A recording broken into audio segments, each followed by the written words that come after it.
Portal शिक्षक भरतीसाठी उमेदवार वर्षानुवर्ष वाट पाहतात आणि अक्षरशः वाट पाहून बरेच वर्ष होतात तरीसुद्धा शिक्षक होण्याचं स्वप्न पूर्ण होत नाही. आणि जरी ते काहींचं पूर्ण झालं, परीक्षावर परीक्षा दिल्या, मेरिटमध्ये आले, लढले आणि नंतर जरी पूर्ण झालं तरीसुद्धा त्यांची निवड होऊ नये, नियुक्ती रद्द केली जाऊ शकते. असा धक्कादायक प्रकार नुकत्याच झालेल्या शिक्षक भरतीमध्ये झालेला आहे.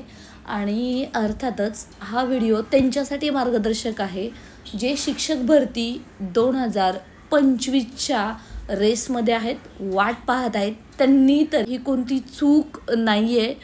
पोर्टल भरतीचे नियम सर्वांना सारखे असले तरी काही आस्थापना म्हणजेच आपण पाहतो की झेडपी, मनपा, नपा, खाजगी, अनुदानित, विनाअनुदानित, अंशतः अनुदानित या सर्व ज्या काही आस्थापना आहेत तिथं 1ली ते 12वी भरती असताना पोर्टलचे नियम पूर्णतः मान्य करतीलच असं नाही आहे.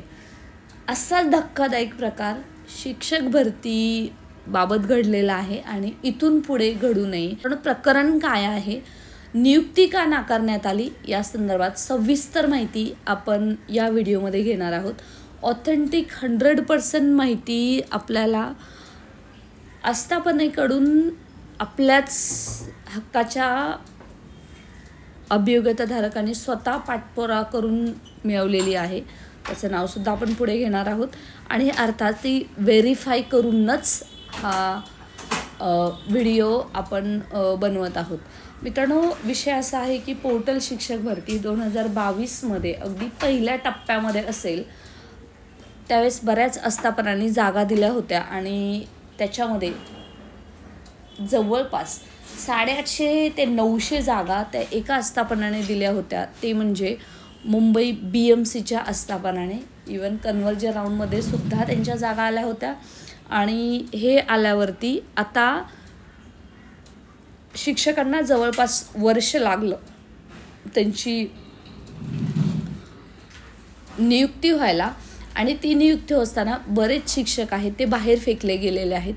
ते म्हणजे मुंबई BMCमध्ये ज्यांनी ते ऑप्शन सिलेक्ट केला होता. आता मित्रांनो, त्या उमेदवाराची चूक काय झाली ते समजणं गरजेचं आहे.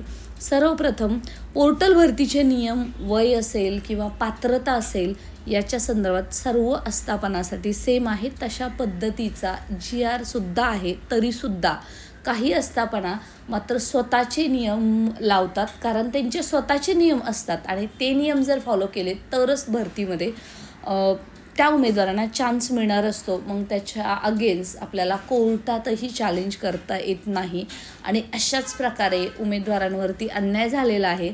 पहिल्या टप्प्यामध्ये ह्या उमेदवारांची निवड झाली होती, परंतु त्यांना पहिल्या टप्प्यामध्ये थांबवण्यात आलं. त्यांनी मार्गदर्शन मागवण्यात आलं.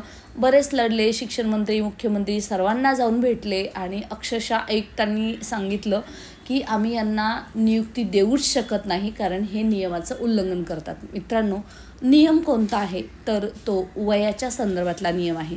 शिक्षक भरतीसाठी जे काही सध्या कोविडच्या नंतरचं जे एज आहे ते असं आहे, म्हणजे जे कोविडमध्ये 2 वर्षाचं रिलॅक्सेशन होतं आता ते नाही आहे.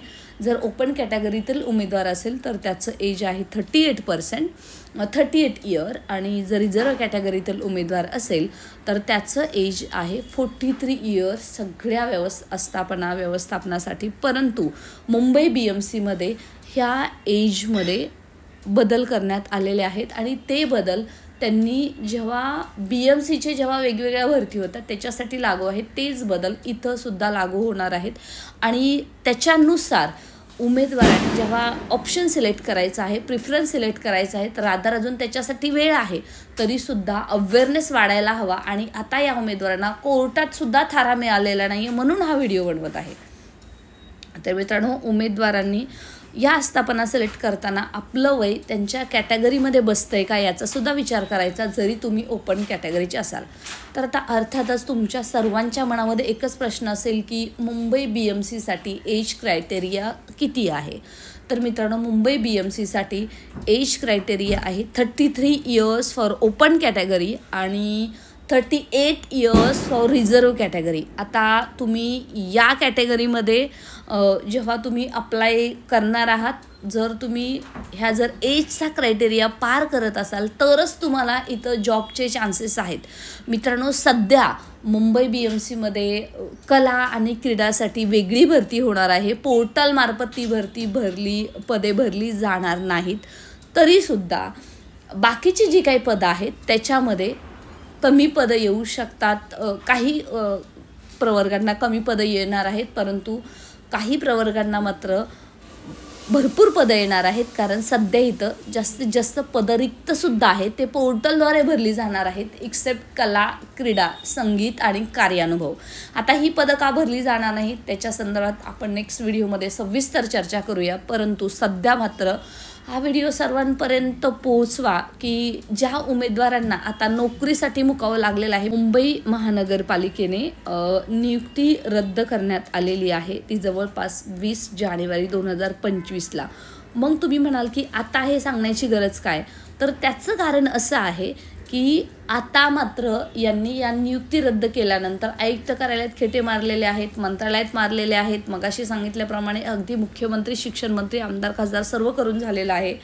आणि शेवटी आता यांनी कोर्टापुढे त्यांच्याकडे ऑप्शन आहे, परंतु कोर्टात केस जिंकणार नाहीत असं दिसतंय. कारण त्यांचे नियमच तसे आहेत BMCचे रिक्रुटमेंट संदर्भातले. आणि आता मात्र त्यांनी पोर्टलद्वारे भरती करायचं ठरवलेलं आहे.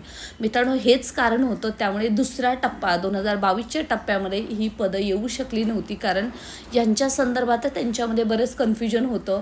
बरं, ज्यांच्यावरती अन्याय झालेला आहे त्यांना कोर्ट न्याय देईल, संविधान आहे, त्याच्याबद्दल वादच नाही आहे. परंतु त्यांचे नियमसुद्धा ते मोडून त्यांना त्यांचे जे काही BMCचे नियम आहेत त्यांच्या मूळ नियमामध्येच बदल करावा लागेल, तेव्हा मात्र ते नवीन शिक्षकांना पोर्टलद्वारे घेऊ शकतात. ते तसं करणार नाही आहेत असं डायरेक्ट सैनी सरांनी स्वतः सांगितलेलं आहे. आम्ही स्वतः त्यांची भेट घेतलेली आहे आणि ही माहिती नुकतीच आता आपल्याला दीपक सरांनी ज्या दिली त्यांनीसुद्धा हेच सांगितलं की यांना आता डायरेक्ट बाहेरचा रस्ता आता आयुक्तांनी दाखवलेला आहे. तुमच्या बाबतीमध्ये हे घडू नये याचसाठी हा सविस्तर आणि विस्तृतपणे आपण मार्गदर्शन या व्हिडिओच्या माध्यमातून देत आहोत. तर मित्रांनो, आस्थापना सिलेक्ट करताना जेव्हा प्रिफरन्स येतील ते सिलेक्ट करताना किंवा तुम्ही जागेसाठी फॉलोअप घेत आहात, त्या वेगवेगळ्या व्यवस्थापनाकडे जात आहात, तेव्हा मात्र तुम्ही एलिजिबल आहात का याचा मात्र नक्की विचार करा. अन्यथा स्वतःच्या पायाने स्वतःच्या पायावर स्वतः धोंडा मारून घेऊ नका, कारण त्याचसाठी आपण हा व्हिडिओ बनवत आहोत. मित्रांनो, महत्त्वपूर्ण माहिती आहे, सर्वांपर्यंत शेअर कराल याच अपेक्षेसह आता सध्या BMCच्या पोर्टलला किती जागा येणार आहेत त्याच्याबद्दल आपण नक्कीच नवीन व्हिडिओमध्ये तुम्हाला अपडेट देतच राहू. त्याचबरोबर सध्या मीरा भाईंदर, ठाणे महानगरपालिका आणि अशा जवळपासच्या इथल्या मुंबई एरियातल्या अल्पसंख्याक संस्था वगळता बाकीच्या किती जागा येणार आहेत याचा आपण पाठपुरावा करत आहोत. आणि नक्कीच तुम्हाला पूर्ण महाराष्ट्रातल्या जागांसोबत या एरियातल्या जागांचासुद्धा तुम्हाला नक्कीच एक आकडेवारी या चॅनलच्या माध्यमातून ऑथेंटिक इन्फॉर्मेशनसाठी मिळणार आहे. सो सबस्क्राईब करून नोटिफिकेशन ऑन करून ठेवा आणि अर्थात आपलं व्हॉट्सअप, टेलिग्राम चॅनल जॉईन केलंच असेल, सर्वांपर्यंत शेअर करायला विसरू नका. जय हिंद, जय महाराष्ट्र आणि स्टे कनेक्टेड. आणि हो, एजचं जे क्रायटेरिया आहे ते मात्र नक्की लक्षात ठेवा.